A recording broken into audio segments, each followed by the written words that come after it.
ওদের মাথায় এত পরিমাণ বুদ্ধি, আর এই বুদ্ধিগুলোকে খাটিয়ে ওরা এত চমৎকার চমৎকার প্রয়োজনীয় সব জিনিসপত্র তৈরি করে, যেগুলো দেখলে একদমই অবাক হয়ে যেতে হয়। যেমন এই ফিল্টারটাকে দেখুন, এই ফিল্টারের মধ্যে একদমই ঘোলা নোংরা পানি প্রবেশ করালো।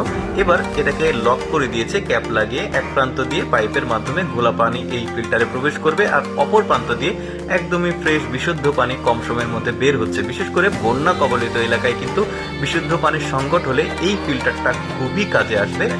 দেখুন, আমরা কোল্ড ড্রিঙ্কস খেয়ে যে স্টিলের ক্যান বোতলটা ফেলে দিই, ওরা এগুলো সংগ্রহ করে এগুলো একটা চুলাতে দিয়ে ডিশে দিয়ে এগুলোকে অনেক উত্তপ্ত করে লিকুইড ফর্ম তৈরি করে। একদমই পাতলা যে লিকুইড ফর্মটা তরল, ওইটাকে তৈরি করেছে। এবার ওইটা দিয়ে এত চমৎকার কিছু তৈরি করে। দেখুন, এইগুলো লিকুইড নিয়ে এসে একটা ফ্রেমের মধ্যে দিচ্ছে। দেখুন কি চমৎকার একটা জিনিস তৈরি হয়। যখন ঠান্ডা হয়ে যাবে, দেখুন কয়ডা তৈরি হয়েছে, বেশ চমৎকার। কিন্তু তারা সাধারণ জিনিসগুলো দিয়ে অসাধারণ কিছু তৈরি করতে।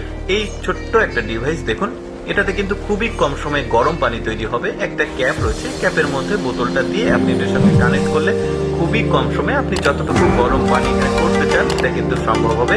ভলিউম কমানো বাড়ানো যাবে। বেশ চমৎকার একটা ডিভাইস কিন্তু।